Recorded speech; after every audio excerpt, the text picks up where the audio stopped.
Hello dear students and friend, આજના આપણા video લેક્ચરમાં આપણે વાત કરવાના છીએ MCom semester 4 paper number 3 advance cost and management account. એમાં યુનિટ નંબર 1 આવે છે જવાબદારીલક્ષી હિસાબી પદ્ધતિ. એમાં સ્વાધ્યાયનો દાખલો આપણે જોવાના છે. 7મો દાખલો. તાકસુન ઇલેક્ટ્રોનિક્સ લિમિટેડના 2 વિભાગો છે. આ રહ્યો આપણો ક્વેશ્ચન. તાકસુન ઇલેક્ટ્રિકના 2 વિભાગો છે, વિભાગ એન અને વિભાગ એન. વિભાગ એમમાં વસ્તુ ડી બનાવે છે અને તે માર્કેટમાં વેચે છે તથા વિભાગ એનને પણ વેચે છે. એમ વિભાગ છે વસ્તુ ડી નામની વસ્તુ બનાવે છે, માર્કેટમાં બી વેચે છે અને બાજુના પોતાના વિભાગ એનને બી વસ્તુ આપે છે. વિભાગ એન છે એમાંથી પ્રોસેસ કરી અને વસ્તુ કે બનાવે છે.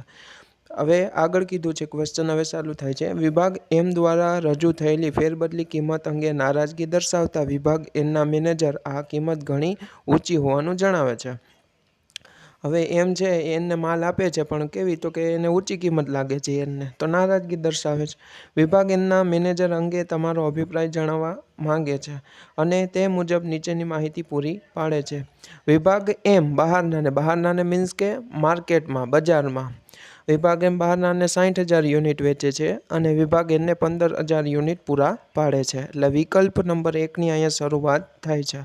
બહારનાને 60,000 યુનિટ વેચવા અને વિભાગ એનને 15,000. બધા જ યુનિટ કેટલા રૂપિયામાં, તો કે 20 રૂપિયા લેખે વેચાય છે. આ સ્થિતિ ચાલુ રહેશે તેમ માનવામાં આવે છે.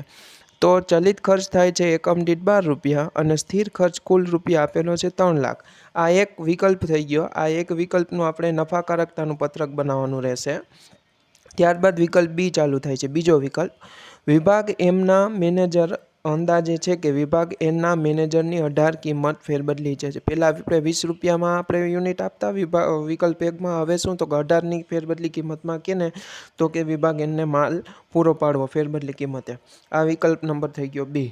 પછી વિકલ્પ નંબર 3 આવે, જો તે આ વિભાગને ફેરબદલી કિંમત મુજબ વેચાણ ન કરે. ફેરબદલી કિંમત મીન્સ કે 18ની કિંમતે વેચાણ ના કરે. તો 18ની કિંમતે વેચાણ ના કરે તો શું કરવાનું, તો કે 20ની કિંમતે, બરાબર, જે આપણી જૂની હતી તે.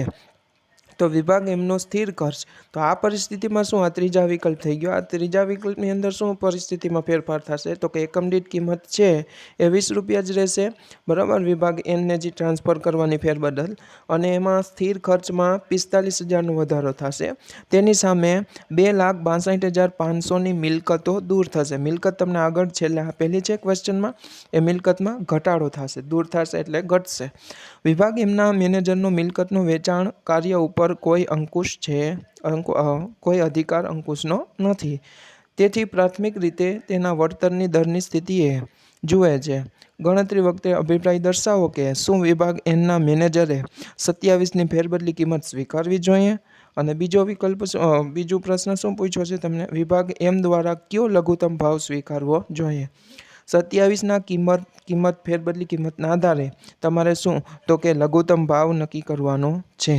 એ પછીની બાબત છે. પહેલાં તો 3 વિકલ્પની ગણતરી આપણે કરવી જોઈશે. જવાબદારી હિસાબી માપન હિસાબી તરીકે બંને વિશે તમારો અભિપ્રાય આપતી વખતે ગણતરીના આધાર તરીકે કુલ મિલકતો કેટલી લેવાની છે. મેં આગળ કીધું એમ, મિલકત 2,62,500નો ઘટાડો થયો તો મિલકત તો હોવી જોઈએ. મિલકત આપેલી છે 12 લાખની છે, તે ધ્યાનમાં લેવાની છે. હવે આપણે જવાબ જોઈએ. જવાબ 3 વિકલ્પ છે એ મુજબ આપણે જોવાનું થશે. આ રહ્યો આપણો જવાબ. ફર્સ્ટ ઓફ ઓલ તમારે લખી નાખવાનું કંપનીનું નામ, એના 2 વિભાગો, વિભાગ એમ અને વિભાગ એન. વસ્તુ ડી બનાવે છે કોણ, તો કે વિભાગ એમ. અને વિભાગ એમ છે એ એનને વસ્તુ આપે છે અને વિભાગ એન છે એ કે નામની વસ્તુ બનાવે છે. અને વિભાગ એન એ બજારમાં વેચાણ કરે છે, પ્રોસેસ કરીને ત્યારબાદ એ બજારમાં વેચાણ કરે. મીન્સ કે આ મેં ક્વેશ્ચનમાંથી જ લખેલું છે, આનું કંઈ બહુ જ મહત્ત્વ છે નહીં. હવે આવ્યો છે આપણો ફર્સ્ટ વિકલ્પ. ફર્સ્ટ વિકલ્પમાં શું આપેલું છે, તો કે વિભાગ એમ બહારનાને 60,000 એકમ વેચે છે અને વિભાગ એનને કેટલા એકમ પૂરા પાડે છે, તો કે 15,000. કેટલી કિંમતે, તો કે બધા જ યુનિટ 20 લેખે વેચાય છે, બરાબર. ચલિત ખર્ચ એકમ દીઠ 12 અને સ્થિર ખર્ચ 3 લાખ રૂપિયા છે. 30,000 નથી, 3 લાખ છે. એકમ દીઠ ત્યાંથી આપણે જોવાનું નથી. નફાકારકતાનું પત્રક આપણે બનાવવાનું થશે. વિગત, પછી બજાર, વિભાગ એન બજારમાં 60,000 એકમો, પછી એનમાં 15,000 અને છેલ્લે કુલ રકમ રૂપિયા વેચાણ લખવાનું 60,000 ગુણ્યા 20, 15,000 ગુણ્યા 20 બંનેમાં જ્યાં આવતું હોય સામસામે ત્યાં લખવાનો પ્રયત્ન કરવાનો જેથી કરીને વ્યવસ્થિત આપણું ફોર્મેટ બને. પછી બંનેનો સરવાળો કરી નાખવાનો. કુલની કોલમમાં 15 લાખ આપણો સરવાળો આવ્યો. બાદ ચલિત ખર્ચ 60,000 ગુણ્યા 12 બંનેમાં સેમ જ રહેશે પણ આપણે અલગ અલગ લખવાનું રહેશે. એકમ દીઠ 60,000 ગુણ્યા 12, 15,000 ગુણ્યા 12 એટલે કે 7,20,000 ને 1,80,000 બંનેનો ટોટલ થશે 9 લાખ. બરાબર. 15 લાખમાંથી 9 લાખ જાય એટલે 6 લાખ તમારો જવાબ આવશે. શું મળશે તો કે વેચાણમાંથી ચલિત ખર્ચ બાદ થાય એટલે ફાળામાંથી સ્થિર ખર્ચ 3 લાખ રૂપિયા તમને આપેલા છે, બાદ કરી દો એટલે નફો મળી જાય. પછી ROI ગોતી લેવાનું, રિટર્ન ઓન ઇન્વેસ્ટમેન્ટ. બરાબર. એનું ફોર્મ્યુલા શું થાય? સૂત્ર તો કે નફો ગુણ્યા રોકાણો ગુણ્યા 100.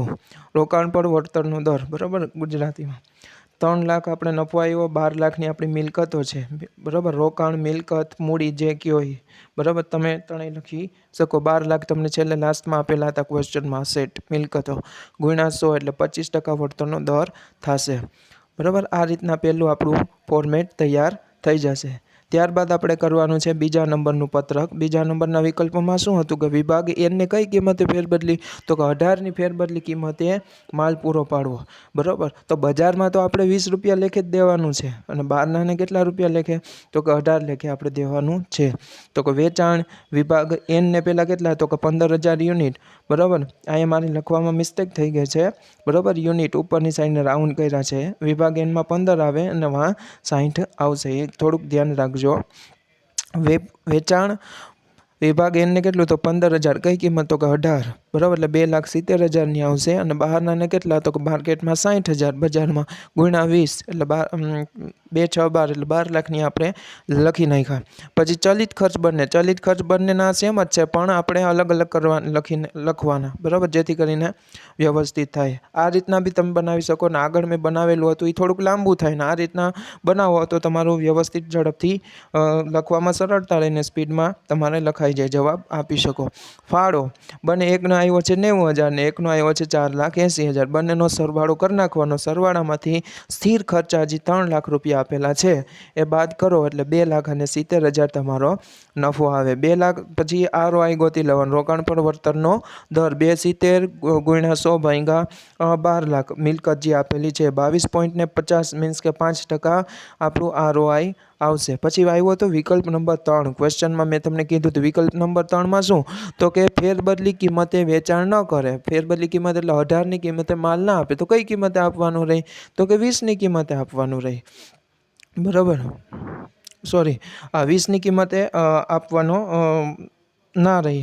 બરાબર. મીન્સ કે ફેરબદલી કિંમત જે અગાઉ નક્કી થઈ હતી 20 રૂપિયા. બરાબર. વિભાગ માર્કેટ એમ છે, માર્કેટની અંદર 60,000 યુનિટ અને બજારમાં વિભાગ એમ છે માર્કેટની અંદર બજારમાં 60,000 અને વિભાગ એમને કેટલા? તો કે 15,000. કઈ કિંમતે? તો કે 20ની કિંમતે પૂરા પાડતા. પણ હવે એ નથી, 20 નથી રાખવાના. તો કઈ કિંમત? તો કે બાકી હવે કઈ વધી? તો કે 18 જ વધી. બરાબર. તો 15,000 ગુણ્યા 18. બરાબર. અને 60,000 ગુણ્યા 20. બરાબર. અને ચલિત ખર્ચ બંનેના લખી નાખવાના. બંનેનો ફાળો આપણે લખી નાખવાનો. બંનેનો ફાળો તમારે લખી નાખવાનો. એટલે 4,80,000 પ્લસ 90,000 એટલે તમારો જે જવાબ આવશે. બરાબર. એમાંથી તમારે બાદ કરી નાખવાના 90,000 છે. બરાબર. એ થોડીક લખવામાં મિસ્ટેક છે. બરાબર. એ તમારે બાદ કરી નાખવાનું.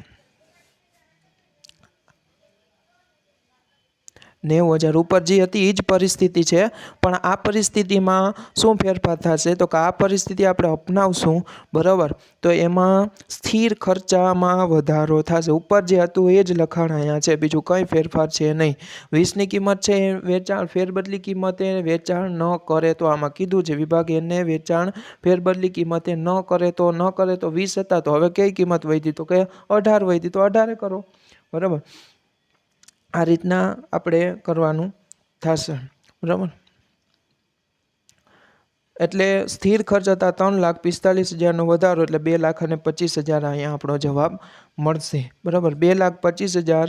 પછી મિલકતમાં બી શું કીધું? તો મિલકતમાં ઘટાડો કીધો. ત્રીજા વિકલ્પની અંદર મિલકતમાં ઘટાડો. 12 લાખની જે મિલકત હતી 2,62,500 આપણે બાદ કરવાના એટલે 9,37,500 આપણને મળશે. બરાબર, 225 ભાગ્યા 9,37,500 ગુણ્યા 100 એટલે 24% આપણો જવાબ આવશે. પછી તારણો. ઉપરોક્ત ત્રણેય વિકલ્પમાંથી આપણે ROIના આધારે કહી શકીએ કે વિકલ્પ નંબર 1 પસંદ કરવો જોઈએ, કારણ કે એમાં ફેરબદલી કિંમત ₹20 વધારે પડતો નફો મળે છે અને વધારે પડતું વળતર 25% એમાં મળે છે. હવે લઘુત્તમ ફેરબદલી કિંમતની આપણે ગણતરી કરવાની. તો કેવી રીતના ગણતરી કરશું?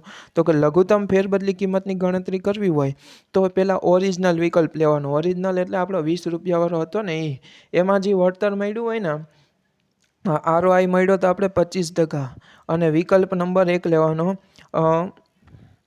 વિકલ્પ નંબર 1 છે 3. અહીંયા મને લખવામાં ભૂલ છે. વિકલ્પ નંબર 3 તમારે 2 નહીં 3 ધ્યાનમાં લેવાનું. બરાબર, 3 શું કામે ધ્યાનમાં લેવાનું? તો કે પરિવર્તનવાળું એમાં ચેન્જીસવાળું હતું, એમાં આવ્યું હતું ને મિલકતમાં ફેરફાર થયો તો વિકલ્પ નંબર 3ની અંદર તથા બરાબર સ્થિર ખર્ચની અંદર બી ફેરફાર થયો હતો એટલે એ પરિવર્તનવાળું લેવાનું. 25% જે ઓરિજિનલ છે એ પહેલો વિકલ્પ અને વિકલ્પ નંબર 3 એને ડિવિઝન કરવાનું, બંનેનો ભાગાકાર કરવાનો. 25% ભાગ્યા 24% એટલે કે 1.04 તમારો આન્સર આવશે. બરાબર, એને ગુણ્યા તમારે ફેરબદલી કિંમત કેટલી નક્કી થઈ હતી? તો કે ₹27 રાખવી જોઈએ કે નહીં એ તમને પૂછ્યું હતું. તો આપણે શું કરવાનું? 1.04 જે તમારો જવાબ આવે એને ગુણ્યા તમને જેટલી બી ક્વેશ્ચનની અંદર જે ફેરબદલી કિંમત આપેલી હોય એની સાથે ગુણાકાર કરી દો તો તમારો આ જવાબ મળી જાય. તો આપણો જવાબ આવ્યો છે અહીંયા ₹18. તમારે ધ્યાનમાં નથી લેવાની, વધારાની ગણતરી સમજાવવા માટે લખી છે.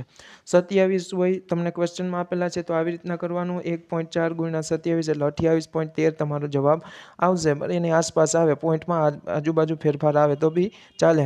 ફેરબદલી કિંમત ₹18 હોય તો લઘુત્તમ કિંમત કેટલી નક્કી થાય? તો કે 18.75 એટલે લઘુત્તમ કિંમત એટલે ઓછામાં ઓછી એટલી તો ફેરબદલી કિંમત રાખવાની, નકર તમને નુકસાની જાય. એટલે આમાં 28.13 જેવો જવાબ આપણે આવ્યો. એટલે આ રીતના આખા સમનું કેલ્ક્યુલેશન કરવાનું થાય. થોડુંક અટપટું છે પણ સમજીને કરશો એટલે આવડી જશે. વિડીયો ગમ્યો હોય લાઈક કરો, શેર કરો અને તમારા ફ્રેન્ડ સર્કલની અંદર વધુમાં વધુ શેર કરો. Thank you.